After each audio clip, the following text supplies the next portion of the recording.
al cierre de Wall Street. Vamos a echarle un vistazo al mercado como de costumbre. Hoy es miércoles noche y todos los adictos del fabuloso mundo de la bolsa y el dinero que estáis siguiéndome y que estáis aquí en la transmisión, vamos a echar un vistazo a ese repaso que vamos a hacer de cómo está el panorama, de cómo está todo, ¿vale? Entonces, bueno, ¿por dónde empezamos? Porque el mercado ha estado bastante interesante. Voy a ver si os puedo ir recibiendo también por el chat, por cierto. Voy a ir entrando también. Lo tenía por aquí abierto, pero yo creo que no se está refrescando porque lo he separado de la pantalla original. Vamos a ver si entro por aquí y lo vamos viendo. Bien, hay cosas que comentar. Hay cosas que comentar que son básicamente que hoy, sorprendentemente, yo era de los que creía que Jerome Powell iba a hacer algún tipo de alusión o se le podría sacar algo de punta a los comentarios sobre la posible política monetaria, es decir, alguna referencia que nos diese alguna pista por dónde iba a ir el tema de la política monetaria. No ha sido el caso, y no ha sido el caso sencillamente porque no ha hecho ninguna referencia al respecto, pero venía plagado el mercado de comentarios que se han hecho durante los últimos días. Digamos que todo lo que llevamos de semana ha habido hasta 3 distintos cargos de la Reserva Federal que han hecho comentarios y alusiones a la política monetaria. En mi opinión, creo que eran comentarios tratando de enfriar las bolsas, porque habéis visto el pedazo de subidón que ha metido el mercado desde que el viernes los datos de Estados Unidos saliesen negativos. En pantalla tengo el perfil de X, donde voy publicando cada noticia que voy viendo relevante durante la sesión, durante la jornada, pero básicamente vamos a ir echando un vistazo a esas noticias, esos comentarios que os sigo diciendo. A ver, ¿por dónde empezamos? Lo que vimos fue que el viernes pasado tuvimos un cierre, estábamos en Negocios TV, comentamos ese cierre espectacular y el propio Cascaris dijo entonces, recuérdalo bien, dijo aquello de que había sido un dato útil, los malos datos del mercado laboral de Estados Unidos, un dato útil, te repito, entre comillas, útil, llamó útil a que los datos de empleo de Estados Unidos salgan más débiles de lo esperado. Te recuerdo, la creación de empleo salió más débil de la esperada, más abajo del número de empleos que se esperaban. Me parece que estamos en 180.000 o 150.000 frente a 180.000 esperados. Un dato de estos. La tasa de paro repuntó ligeramente, si no recuerdo mal, al 3,8, y el rendimiento, el salario generado a los hogares estadounidenses también disminuía. El salario por hora disminuía, la creación de salario por hora disminuía. Lo cual quiere decir que veíamos que por fin ese mercado laboral empezaba a enfriarse. Y digo por fin porque tanto Wall Street como la Reserva Federal estaban deseando que esto sucediese. Estoy recapitulando un poco todo, ¿vale? Y con eso cerramos la semana. Con eso, con una advertencia que os di, cuidado, porque claro, estamos cerrando la semana con un subidón eufórico brutal y que reza con varias estampitas a la Virgen para que durante el fin de semana no ocurra ningún tipo de evento en Oriente Medio que vuelva a meter un susto, porque llevamos sospechosamente como unos 10 días de calma. Sí, hay amenazas cruzadas, hay anuncios de acuerdo, hay incluso pausas, esa ocupación que empezó durante el fin de semana hace 2 semanas y que nos hizo temer lo peor porque Irán había advertido que si Israel entraba o pisaba Gaza, habría consecuencias. No ha ocurrido absolutamente nada. Hezbollah también dijo que tomaría medidas desde la parte norte de Israel, desde el Líbano, frontera norte con Israel. Tampoco ha ocurrido nada. Todo parece estar en una especie de velada siniestra calma que hace temerlo todo. Un equilibrio muy, muy difícil y muy siniestro. Teníamos, por ejemplo, leía por aquí hace escasa hora, pocos minutos, que las fuerzas yemeníes decían que habían derribado un avión estadounidense sobre el mar, sobre el océano. No solo eso, esta mañana decían las mismas fuerzas yemeníes que tenían a tiro a todos los buques estadounidenses que estaban en la costa de Gaza. Por lo tanto, chispas, amigos, chispas que pueden incendiar el bosque, porque como veis, lo que tenemos es un Standard & Poor's que lo ha hecho genial, fijaos, que viene ido recuperando todo, ¿vale? Estamos justo casi de vuelta a la neckline. Acordaros que la semana pasada, en el cierre de Wall Street, no el del viernes, porque estábamos viendo este movimiento tan espectacular, pero incluso el miércoles dije, no pasa nada, lo más normal es que la semana vaya con calma, vaya subiendo y luego con algún susto que nos metan en política monetaria puedan dar la vuelta al mercado. No ocurrió, de hecho el susto que nos dimos fue precisamente que los malos datos de empleo animaban a las bolsas, a Wall Street, y con eso mismo nos entraba toda una subida, todo un subidón espectacular en el mercado y que celebraba. Y por eso os dije, precaución, porque lo que puede ocurrir aquí es que si durante el fin de semana nos llevan algún otro susto, se den la vuelta. Pero lo que sorprendía era que sobrepasaba esos 4.300 puntos, esa media de 200 que teníamos ahí, sobrepasaba la de 55 también. Y ahora se ha aproximado a esa neckline, a esa línea clavicular de la figura bajista que había roto, que había perforado, y ahí ha empezado a hacer algo de pausa, ¿vale? Algo de pausa. Antes de entrar en los detalles técnicos, antes de ir al chat, antes de que empecemos a sacar gráficos, vamos a recopilar también los comentarios que os he prometido, esos comentarios que os decía al principio, que habían hecho distintas partes de la Reserva Federal, que creo que los he recopilado todos aquí. Te sacaba también, por ejemplo, teníamos aquí a Waller de la Reserva Federal diciendo los precios probablemente no volverán a los niveles anteriores a la pandemia. Qué gran verdad. Porque aunque la inflación se vaya reduciendo, no te olvides que hemos vivido tasas de inflación cercanas al 8% de Estados Unidos, tasas de inflación por encima del 10% en Reino Unido, y eso significa que aunque luego la inflación te salga paulatinamente hasta el 3, 3 y pico, como en el caso de Estados Unidos, 2.9 como en el caso de Europa, no significa que los precios estén volviendo a la normalidad. Significa que están dejando de subir, amigos, están desacelerándose. Pero toda la acumulación inflacionista que ha caído sobre los precios y que tú mismo notas en el bolsillo, esa te la has comido con patatas y no van a resolverla, porque tal como Waller te está diciendo, probablemente no volverán a los niveles anteriores a la pandemia. Y de hacerlo, amigos, sería una crisis deflacionista. Así que mucho cuidado con la interpretación que hagamos de todo esto. Teníamos también a Michelle Bowman de la Reserva Federal, que en el Consejo de Banqueros de Ohio, un evento de la banca de Ohio, dijo precisamente que seguía pensando, dice, la economía no solo sigue fuerte, sino que puede haber ganado velocidad y requerir un tipo de interés más alto. Sigo pensando que tendremos que subir más el tipo de interés en los fondos federales, decía Michelle Bowman. Y nos falta también por comentar Cascaris, que fue el mismo que dijo aquello el viernes noche, el viernes pasado, con los datos malos de empleo estadounidense que celebraba Wall Street. Cascaris fue el que dijo, cuidado, pausa, calma, dijo, es solo un informe de empleo, aunque los datos son muy útiles, no queremos confiarnos, es solo un informe de empleo. Es decir, estaban a punto de celebrar que el mercado laboral estadounidense estaba enfriando. Agárrate con eso, ¿vale? Es decir, que ya es motivo de celebración que la economía estadounidense se empieza a desacelerar. No solo eso, también te he publicado por aquí, tenemos el GDP Now de la Reserva Federal de Atlanta, estima que para el Q4, si hay suerte, agárrate, ¿vale? Si hay suerte, tal, estoy siendo irónico ahora mismo, porque eso no lo he dicho literalmente, pero si hay suerte, la economía estadounidense para el Q4, para el cierre de este año, para el último trimestre, presentará unos datos de crecimiento, según la estimación del GDP Now, que es un indicador de la Reserva Federal de Atlanta, que acertó con el Q3, por cierto, porque el Q3 daba una estimación de crecimiento, me parece que era el 3 y algo, y el GDP Now te da el 4.5 o algo así, salió el 4.9. O sea que se aproximó más el GDP Now que la estimación generalizada de mercado sobre el crecimiento de la economía estadounidense. Bueno, pues ahora nos está diciendo que para el cierre de este año, el Q4, la tasa de crecimiento del GDP, del Producto Interior Bruto de Estados Unidos, anualizada, pasará al 2.1%. Esto es súper positivo, ¿vale?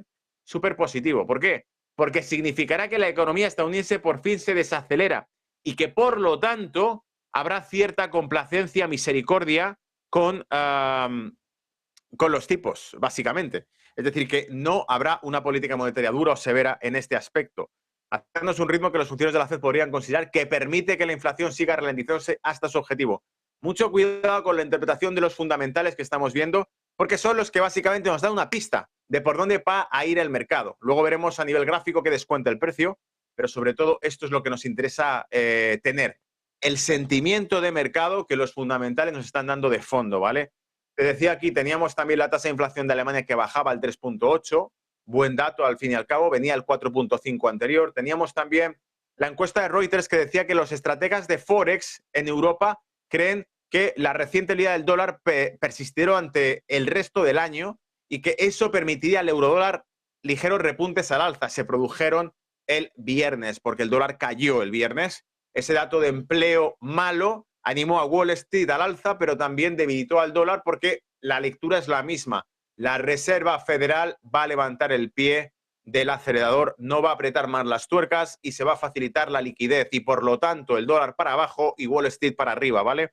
Un dólar barato. Esa fue la interpretación y a partir de aquí los operadores de Forex piensan que el dólar se va a seguir debilitando lo que queda de año. Cuidado con esta interpretación, ¿vale? Porque los operadores de no Forex, es decir, nosotros los que estamos al pie del cañón, tú y yo, que somos perros viejos y llevamos viendo el mercado ya durante mucho tiempo, sabemos que cuando la Reserva Federal da pistas de una cosa, 10 días después alguien lanza un comentario que te mueve hacia el lado contrario, amigos, y vuelve a darle un giro al mercado. Te pasa como una partida de ping-pong de un lado a otro del mercado, ¿vale? Por eso os digo, si el mercado está descontando que la Reserva Federal ha terminado por completo y que por fin se empieza a enfriar el mercado de empleo, que no te sorprenda que nos vuelquen un dato macro súper positivo o que haya algún comentario por ahí diciendo, pues como el que veíamos de Michelle Bowman. No. Creo que estamos muy lejos. Creo que habría que subir tipos de interés una vez más porque la economía estadounidense no solo es que esté fuerte, sino que crece incluso de forma acelerada, te ha dicho ella. Y te lo ha dicho en las últimas 24 horas. Así que cuidado con esas interpretaciones. No vaya a ser que nos den otra sorpresita, ¿vale? ¿Qué más a destacar de hoy? Porque te recuerdo, esto es lo que hemos publicado para hoy, esta mañana fresco, ¿vale? A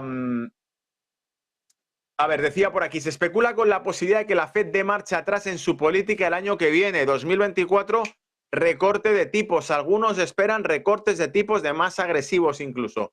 Los últimos datos de empleo indican que la mayor economía del mundo, Estados Unidos, está mostrando signos de debilidad tras una notable resistencia a las subidas de tipos durante el año y medio. Sin embargo, la economía estadounidense sigue superando a sus homólogas. ¿Esto qué quiere decir? Que aunque nos den datos, imagínate, los datos de empleo sí muestran que el mercado laboral se está enfriando. Imagínate que los siguientes datos, próximos non-farm payroll, tasa de paro, te salen también malos. Te salen malos, ¿vale? Imagínatelo por un segundo. Y no solo eso, sino que además de todo esto, la tasa de crecimiento pasa del 4.9 que teníamos estimada, 4.5, 4.9, te pasa, como ha dicho el GDP Now de Atlanta, al 2.1. Genial. Toda la economía va desacelerada, bajan tipos de interés.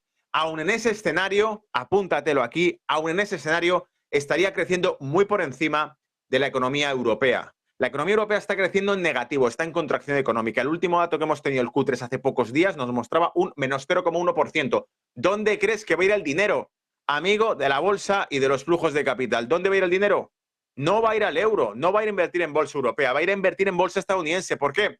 Porque es la que está más fuerte, porque es la que crece. Si la economía estadounidense se desacelerase y creciese solamente al 2.1, estaría creciendo mucho más rápido y mucho más fuerte que la economía europea, que decrece, que se contrae. ¿Me sigues? No solo eso, teníamos también los rendimientos de los bonos. Te estaba dando el bono estadounidense por encima del 5%, el bono a 10 años se ha enfriado, te da el 4 y pico, pero aún así te está dando el doble que lo que te da el bono alemán. ¿Dónde va a ir el dinero? ¿Al euro a Alemania o va a ir a Estados Unidos a dólar? Va a ir a Estados Unidos a dólar probablemente. Por eso la demanda de dólar no va a debilitarse pese a que la Reserva Federal aligere la marcha, ¿vale? Esta es la interpretación que te estoy dando. No estoy aquí para decirte qué hacer con tu dinero y desde luego no tengo la bola de cristal, pero a mí me apunta que por ahí van a ir los tiros con este panorama, ¿vale? Teníamos esas palabras de Cascaris que te he publicado aquí que te decía, comillas, si la inflación volviera a subir, no descartan que la inflación no suba, te lo dijo Powell en las últimas declaraciones. No hemos descartado que vuelva a haber inflación. Y si el tema de la guerra de Israel con Hamas se empeora y escala, y los hutíes en Yemen te están diciendo hace pocos minutos, una hora, que han derribado un avión estadounidense, si todo esto escalase, amigos, va a afectar a la amenaza principal, que es el estrecho de Hormuz y el cierre de las rutas de exportación del barril Brent para los sauditas, para Emiratos Árabes y para todos los gángsters del crudo, ¿vale? Y eso te pone un escenario tipo los años 70. Es decir, una escasez de energía que te dispara a 150 o 200 dólares el barril. Y amigos, el petróleo es el activo más inflacionista que existe. Por lo tanto, si eso ocurriese, la inflación te va a venir pero como una bofetada en toda la cara, ¿vale? A todos los banqueros centrales. Y cuando eso ocurra, si es que ocurre, ojalá que no, será cuando dirán, teníamos buenas intenciones, queríamos ir rebajando la presión sobre la liquidez, reduciendo esa política monetaria que estaba haciendo que las bolsas se quedasen cortas, se quedasen secas, empezasen a caer, a contraerse. Nuestra intención era buena. Íbamos a terminar con la subida de tipos. Pero, amigos, ha vuelto a la inflación, hay que seguir con la subida de tipos. Y entonces te acordarás de la broma que te compartí aquí en el cierre de Wall Street hace unas semanas, donde sacábamos a Ned Stark de Game of Thrones, de Juego de Tronos, con la espada, que en vez de decirte el invierno se acerca, te decía las tasas de interés al 10% se acercan. Esa broma te la publiqué aquí, la sacamos en cierre de Wall Street y esa broma nos avisaba, ten cuidado porque a lo mejor resulta que la configuración global del planeta entero te lleva a que los tipos de interés tengan que seguir subiendo porque no queda otra, porque la inflación nos come si el petróleo se dispara, ¿vale? Dicho eso, y después del meeting, alguna noticia geopolítica interesante te he sacado también por aquí.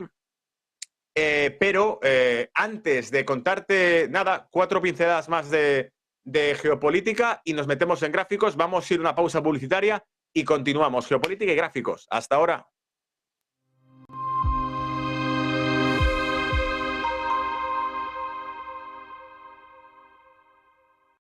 En esta casa nos gustan los datos, sí, la información de rigor, pero hay cosas que no pueden explicarse con un informe, ni reducirse a una estadística, porque simplemente se sienten. Y hoy toca hablar de ello, del flamenco. Y lo que tampoco podemos explicar es por qué los tablaos flamencos de Madrid están llenos en su mayoría de turistas extranjeros. Miles y miles de personas recorren medio planeta para ver algo que no solo tenemos a la vuelta de la esquina, sino que forma parte de nuestra cultura, de nuestras raíces. El flamenco está viviendo su mejor momento y en la Comunidad de Madrid tenemos la oportunidad de disfrutarlo. Sería inexplicable perdérselo, ¿no? Artistas que ponen la piel de gallina a un mundo entero acompañados de una gastronomía cada vez más cuidada e innovadora. Tablaos que emocionaron a John Lennon o a Nicole Kidman y tablaos fusión con propuestas vanguardistas. El flamenco ya no es solo tradición, es actualidad. Está vivo. La Comunidad de Madrid cuenta con algunos de los mejores tablaos de España. En cada uno, un viaje de emociones único. Aviso, te faltarán días, pero no la pasión.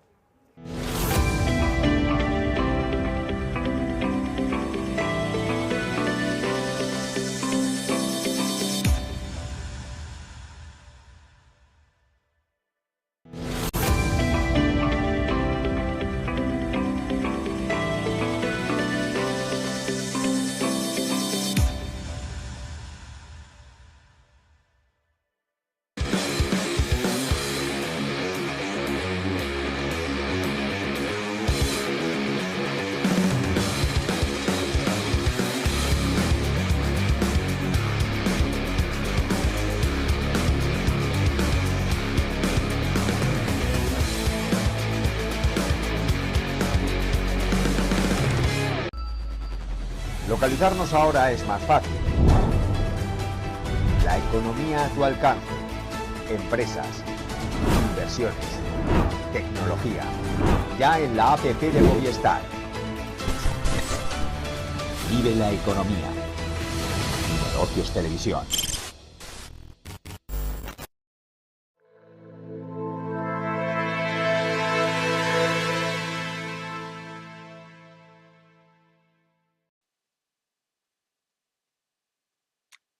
Hola amigos, ¿qué tal? Hemos vuelto y en esta ocasión, además, antes de comentar esas noticias geopolíticas que os decía, quiero que tengamos con nosotros también a José de la Morena, que está con nosotros hoy, para que podamos ir compartiendo esa visión de mercado y esos últimos eventos que están ocurriendo en Oriente Medio. José, ¿estás por ahí? Aquí estamos, efectivamente. Bueno, hoy y ya. Ya no me hagas correr más. Ya estoy efectivamente de vuelta por aquí en negocios, en este cierre, y además un gusto. Que me ha costado, pero ya estamos compartiendo pantalla y es un gustazo, Gonzalo. Qué bueno, qué bueno. Bueno, ¿ibas a ir tú con un asunto de geopolítica? ¿Le damos una vuelta y miramos al mercado? Sí, claro, claro. Fíjate, la noticia que iba a comentar precisamente era la noticia que en Rusia, bueno, la ministra de Exteriores de Rusia, Zakharova, ha planteado que, dada la amenaza que veíamos hace pocos días, ese ministro que ha sido destituido en Israel, que había dicho que la opción de lanzar una bomba nuclear sobre Gaza estaba sobre la mesa y que Netanyahu destituyó, pues bueno, Rusia dio en el clavo, tocó algo muy interesante que además compartiré luego en redes la declaración, porque lo haría hoy en la prensa europea, además, no ni siquiera en prensa rusa, sino en prensa europea. La ministra de Exteriores de Rusia decía: acaban de reconocer implícitamente que tiene armamento nuclear porque oficialmente Israel no es potencia nuclear. Y todas aquellas que son potencias nucleares deben pasar por el Consejo de Seguridad de la ONU, deben tener una inspección nuclear del Consejo de Seguridad Nuclear y, por lo tanto, la cuestión está en algo que es, obviamente, o sea, Estados Unidos tiene que tener un control de armamento nuclear, Rusia también lo tiene, China también lo tiene, pero Israel no lo tiene, nadie controla el armamento nuclear que tiene Israel y es un tema además que lleva coleando desde hace décadas ya. Entonces, por eso me ha parecido cuando le digo, ahí va, qué curioso, porque es cierto que nadie había mencionado esto, pero si los tipos dicen hemos puesto sobre la mesa la opción de lanzar un arma nuclear sobre Gaza. Netanyahu dice, no, esto es una tontería, nunca se ha considerado, y destituye al ministro. Sí, pero un momento, ¿tenéis armas nucleares? Esa es la cuestión que ha lanzado Rusia y que ha puesto en el punto de mira. Y me ha parecido muy interesante porque precisamente... Efectivamente es una cosa que ahora habrá que investigar, porque si no estás dentro de los países que efectivamente no has declarado la posesión de este tipo de armamento y de repente efectivamente lo usas o no, amenazas o no, pero admites de alguna forma tenerlo, bueno, pues ahí queda, ¿no? Esa petición de Rusia a Naciones Unidas para abrir esa investigación sobre si tiene o no armamento nuclear Israel y por qué está o no está en este caso declarado. Por cierto, que al respecto de todo esto y de lo que está ocurriendo allí en Israel, Estados Unidos le ha pedido a la autoridad palestina que gobierne Gaza y Cisjordania tras la guerra con Hamas. Ha dicho en concreto desde Estados Unidos Anthony Blinken, el secretario de Estado, que la posición de la administración de Biden es que Israel no tiene que ocupar Gaza, más allá de que han matizado desde Israel precisamente esto y han dicho, bueno, lo que sí vamos es a mantener nuestra ofensiva el tiempo que sea necesario. Pero efectivamente no lo han llamado ocupación, y al territorio de Gaza lo que dice Blinken es que lo debería gestionar, y estamos en conversaciones con ellos a través de Israel, de Egipto y de Qatar, no solo hablando de los rehenes, sino también de este asunto, ha dicho Blinken, Anthony Blinken, secretario de Estado norteamericano, la autoridad palestina, la Autoridad Nacional Palestina, sería quien pasase a gobernar no solo la parte de Cisjordania, sino también Gaza, una vez se termine con el gobierno de Hamas, para lo que, insisto, Israel dice que la ofensiva no tiene ningún tipo de momento de fecha final. Dice que la única pregunta es si existe algún periodo de transición que pueda ser necesario y cuáles son los mecanismos que entonces se podrían implementar para que haya una seguridad desde la situación que se está generando hasta ese camino pacífico en el que la Autoridad Nacional Palestina gobierna también, igual que en Cisjordania, en Gaza. Eso es lo que dice Anthony Blinken, que no debería haber preocupación porque la idea no es, en ningún caso, que se mantenga ocupado ese territorio, insisto, de Gaza. Y volviendo al plano económico, hablando de Europa, han cerrado la comparecencia precisamente Paolo Gentiloni, Pascal Donoghue y Pierre Gramegna, desde los altos estamentos económicos de Europa, diciendo que no va a haber, van a escuchar al señor Donoghue, una recesión profunda en Europa. Incoming data demonstrates to us that headline inflation is coming down and that our labour markets continue to be resilient. But we have also seen a confirmation of some loss of momentum in our economy. And we will be receiving from the Commission soon their updated view on these indicators when they issue their autumn forecast. All that being said, the euro area continues to remain resilient and there is no reason to expect a deep or a protracted recession. Ahí lo tienen, no hay razón para esperar una recesión profunda en el viejo continente. Gentiloni, a su lado, el comisario de Asuntos Económicos, reiteraba esta opinión y dice que se ha sido demasiado pesimista. Bueno, lo cierto es que Europa, volando, Gonzalo, no está. Pero si me permites, no sé si quieres comentar esto con respecto a los datos europeos que tenemos, pero están pidiendo muchísimos gráficos en el chat, no sé si quieres que vayamos también directamente a esa parte de mercado. Sí, podemos echar un vistazo a los gráficos, podemos echar un vistazo, bueno, estamos hablando de Europa, podemos echar un vistazo al DAX, al eurodólar, por ejemplo, pero básicamente, fíjate, mientras hablaba estaba revisando precisamente el índice dólar, porque para mí, lo decía al principio, por fundamentales lo sabemos de sobra, aquí la historia está en que el flujo de capital o el flujo de dinero probablemente fluya más hacia el dólar que hacia el euro, pese a todo. Es decir, fíjate que lo que nos hablan es de que no sea una recesión profunda, por lo tanto ya admite una recesión. Y además lo sabemos sencillamente porque la tasa de crecimiento de Europa está en menos 0,1%, dato Q3, mientras que la Alemania está por 3 periodos consecutivos ya en contracción económica. No solo eso, el informe de la banca alemana que compartimos hace semanas decía precisamente que preveían que la zona euro entrase en recesión.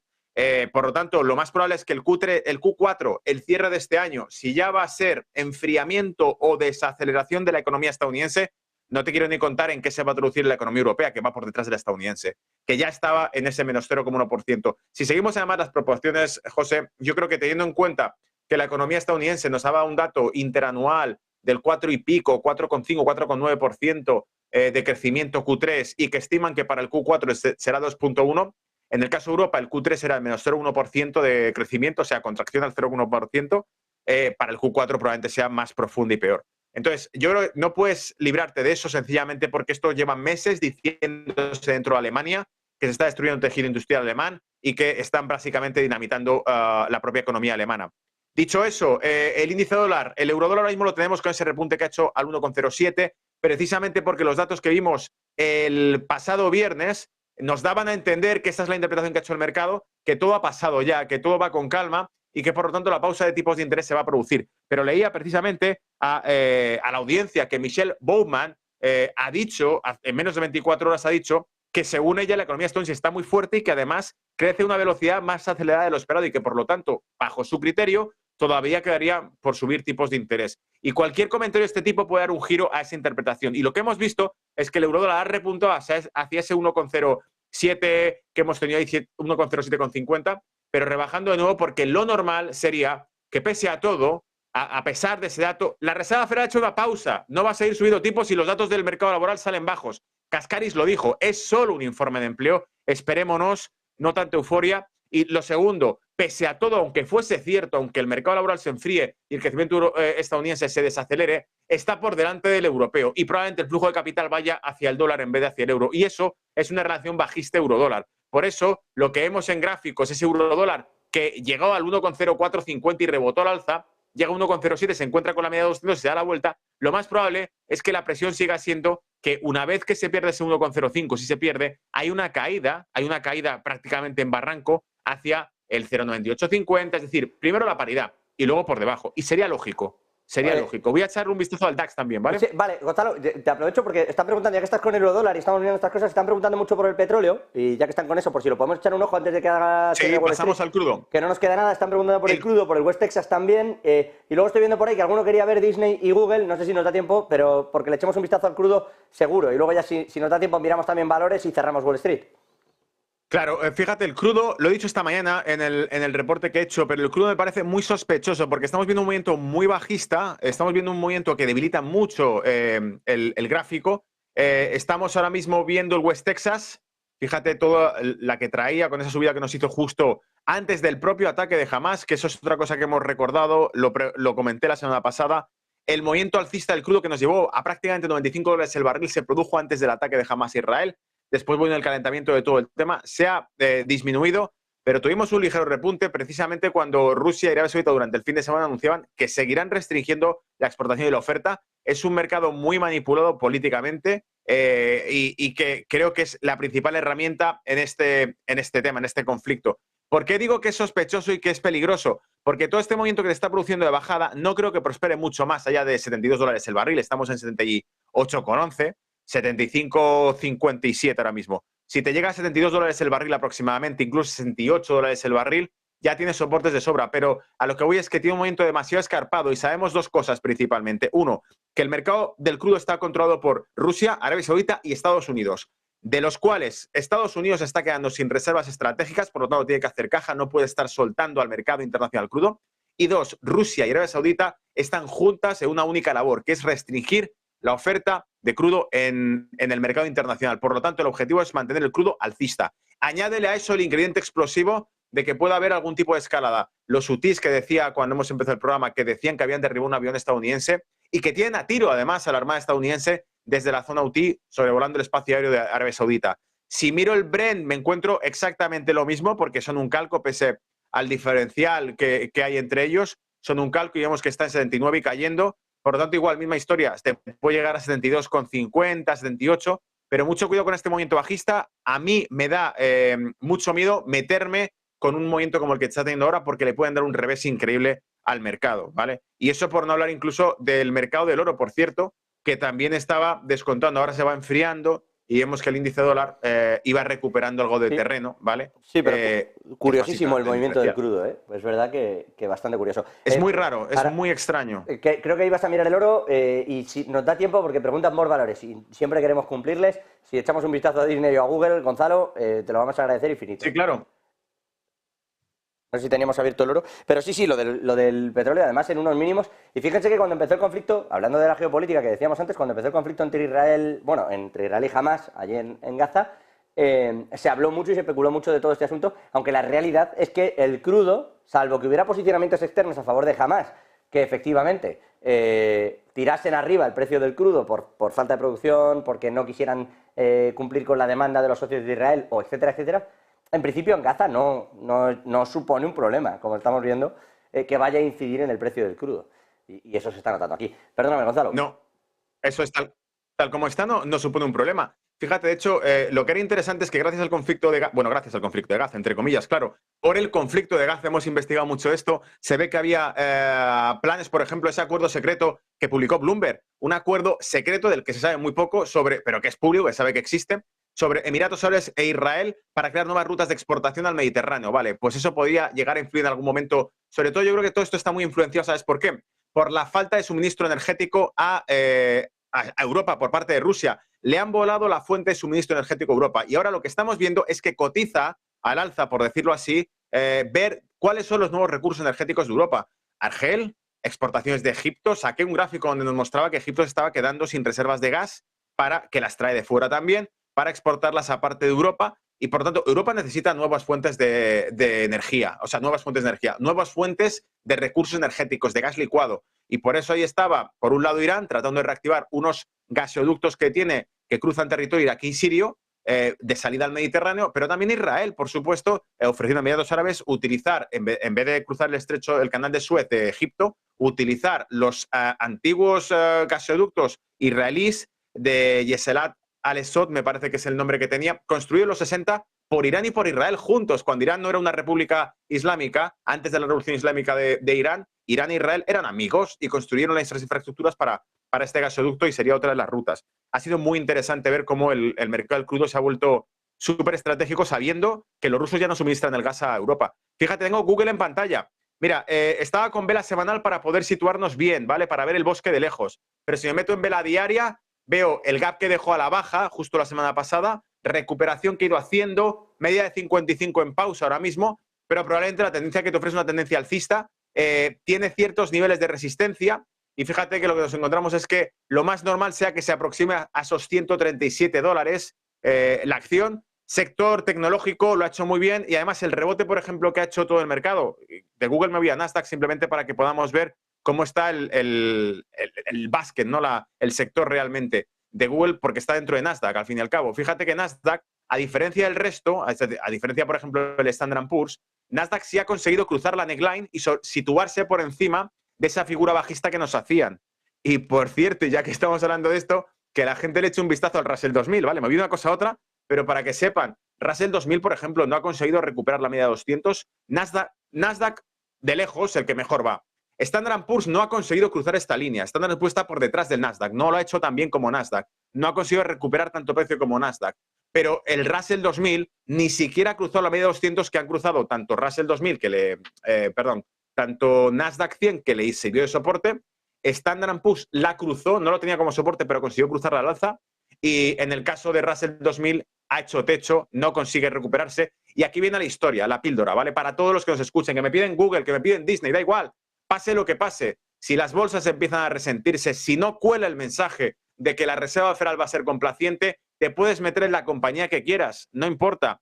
Si el mensaje es que mañana nos viene no Michelle Bowman, sino cualquier otro de la Reserva Federal o el propio Powell y hace algún tipo de sugerencia de que la subida de tipos no ha terminado, te tumban el mercado igual y da igual en donde estés, ¿vale? Por lo tanto, Google tiene buen aspecto, lo hemos visto, rebota hacia $137 la acción, ¿vale? Estupendo, va bastante fuerte al alza. Pero no te olvides que es porque lleva todo el subidón que ha tenido la euforia del viernes por el dato malo del mercado laboral, que es lo que produjo toda esta escalada, y que ahora mismo Nasdaq está prácticamente en ese doble hombro que estamos viendo en pantalla, y que lo normal es que te haga cualquier tipo de pausa ahora, que nos toque de repente, estamos a miércoles, jueves y viernes, con ligeras caídas, y qué va a pasar aquí. Eso, si no te meten un volantazo, si no te hacen un acordeón entero en el mercado con cualquier evento que diga, es que parecía que íbamos bien, pero no. Powell resulta que ha hecho un comentario y que ha dicho que no es descartable que siga la subida de tipos o que el dato de crecimiento no es del 2.1, como ha dicho el GDP Now de Atlanta, sino que encima sale mejor de lo esperado. La economía americana. Llevan diciéndonos que les sorprenden los datos ya semanas, José. Entonces, con cualquier cosa de estas, me parece que es pecar de inocentes, confiar en que ese movimiento alcista que se inició el viernes se pueda mantener sin que, de nuevo, nos vuelvan a dar otra charla, porque la única razón por la que se ha producido es por la interpretación de que los malos datos del mercado laboral afianzan ya con toda seguridad que ha terminado la subida de tipos y Wall Street lo celebra, ¿vale? Bueno, pues vamos a verlo, efectivamente. Charlas nos van a dar, también te digo, Gonzalo. O sea que, siempre. Hoy Loretta Mester también estaba en ello, que por cierto se jubila el próximo año dentro de la Reserva Federal. Gonzalo Cañete, vamos a cerrar Wall Street, le echamos un vistazo, S&P, Dow Jones, Nasdaq 100, 10:05 de la noche aquí hora española. Vamos a echarle un vistacito a estos mercados y echamos la persiana. Vale, ahí está. ¿Quieres que vaya sacando yo los gráficos? Sí, dale, yo los tengo también de fondo en la pantalla, pero a tus pies. Vale, mira, yo tengo el Standard & Poor's, ahora mismo lo tenemos. Primero, decíamos, con la vuelta a la neckline que perforó, que fue cuando se empezó a ir todo un poco al garete, ¿vale? Y que vimos que se iba hundiendo el mercado y que asustó a todo el mundo.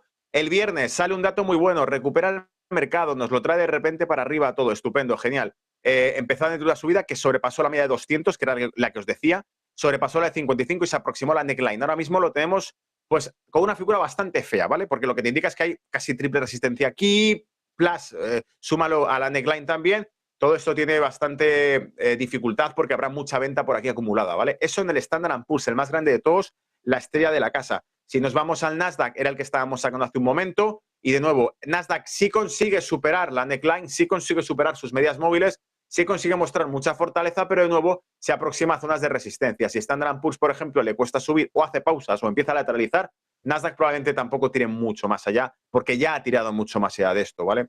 Decía también para el caso del Russell 2000, vamos a ver si lo saco y así lo comentamos también, porque es interesante que la gente vea cómo está el índice en el caso del Russell 2000, ¿vale?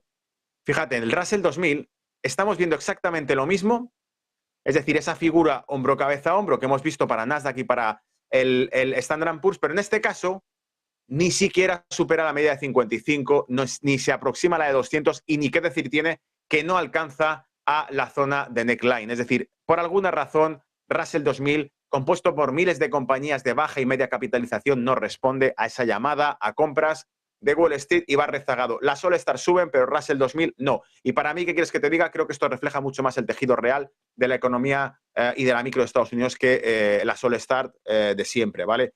En el caso de Europa, vamos a estar también al DAX, ¿no? Para ver cómo cierra Europa, pero fíjate, es súper obvio todo el rango lateral que ha ido haciendo. Esta caída que produjo el mercado hace semanas no venía de la nada. Publiqué durante meses lo que iba formando, que era, podíamos ver cómo se iba debilitando cada vez más esos movimientos, ¿vale? Fíjate, la primera subida a finales de 2022 era muy escarpada, muy buena, muy sana. La siguiente subida que hace ya entrando en 2023 es más lenta y con menor recorrido. Y ya por último, cuando pasamos la primavera, nos tiramos un verano en el que empieza a lateralizar.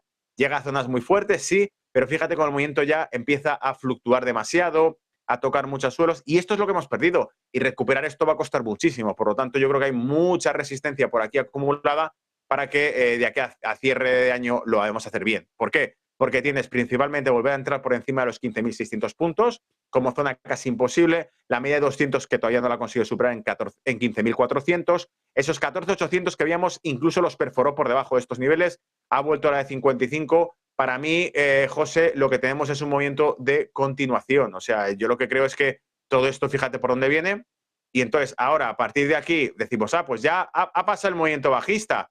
¿De verdad? O sea, ¿de verdad pasa el movimiento bajista? Y claro, me puedo meter con IBEX 35 para echarle un vistazo también para que la audiencia compruebe. Pero si esto es lo que tenemos para el DAX, para el IBEX, amigo, no te creas que va a haber nada diferente. Es decir, en el caso del IBEX tenemos toda esta zona que son los 9.200 puntos aproximadamente. Superó esos 9.500 puntos por los pelos en ocasiones y con casi todos los cierres por debajo de 9.500. Por lo tanto, yo creo que primero tendría que superar los 9.200 y pico, 9.300 para consolidarse por ahí encima. No creo que lo consiga porque el DAX ya está mostrando cierta debilidad y por lo tanto lo que tenemos es que probablemente siga la caída en el caso de Europa, ¿vale? Es decir, que no consiga superar sus 9.300, la media de 200 está aquí, la pierda y demás, ¿vale?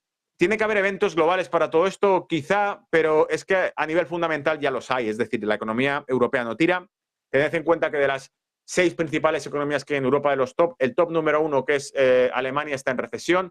Teníamos el top número 5, si no me equivoco, el número 3 o 4, que era Países Bajos, en recesión. Polonia, que era el 6º, estaba en recesión. Entre medias está Francia, está España, está Italia, que no son precisamente economías bastante robustas, sino que en el caso de Francia tiene altos problemas fiscales, es decir, tiene un déficit galopante desde hace años ya, y problemas políticos también serios, como es los riesgos que tiene a un cambio en el régimen político. No os olvidéis las revueltas que tuvo hace pocos meses, que fueron alucinantes, y que el riesgo que tiene Francia es que un cambio de gobierno en Francia, el segundo partido que va de cabeza a ganar las elecciones es el partido de Le Pen, y el partido de Le Pen fue el mismo que dijo hace ya, no ahora, pero en 2 o 3 jornadas electorales atrás, hace ya como a lo mejor 8 años, dijo, o hace 4, que de ganar las elecciones, Francia se plantearía abandonar el euro, ¿vale?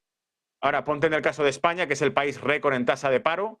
No ha mejorado el empleo, sí, ¿de qué calidad? Y sigue siendo malísimo. Es decir, estamos en 2 cifras en tasa de paro en España, cifras vergonzosas para una economía de ese orden, con ese peso en el PIB de Europa. Y Italia pues tiene un problema en el sector bancario que lo lleva arrastrando desde el 2012, desde las primas. Así que yo no apostaría mucho por el mercado europeo. Entonces, bueno, José, no sé si quieres que echemos algún vistazo más. Hemos visto toda la renta variable. No, simplemente por echar ya el cierre, por mirar a un S&P, a un Nasdaq o a un Dow Jones que hoy están cerrando muy planitos. Es verdad que tienen ligeras ganancias y que eso lo que les está llevando es al mayor rally desde 2021, si no me equivoco. Creo que tenemos puesto ahí 2001-2021. Ahí lo tienes, sí. Pero, y además es lo que te digo, lo normal sería que después de todos estos sprints que se han pegado, nos venga algún tipo de jarro de agua fría que te dé una corrección del mercado de aquí a que cierre la semana.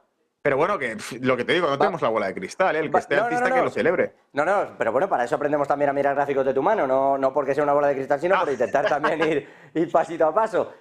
Insisto, lo ven abajo desde 2021, no desde 2001. Gonzalo Cañete y un servidor, lo vamos a dejar aquí en esta maravillosa tarde ya de miércoles. Gracias por estar con nosotros y nos vemos, si no me equivoco, el próximo viernes, Gonzalo. Por supuesto. A ti, José, muchas gracias por contar conmigo. Abrazo fuerte. Y a todos ustedes por lo mismo. Gracias también, igual que a Gonzalo, por su confianza, por estar al otro lado aquí en Negocios Televisión. Siempre al quite, ya lo saben, desde toda la actualidad de lo geopolítico, de lo económico aquí en Negocios Televisión. Nos vemos mañana.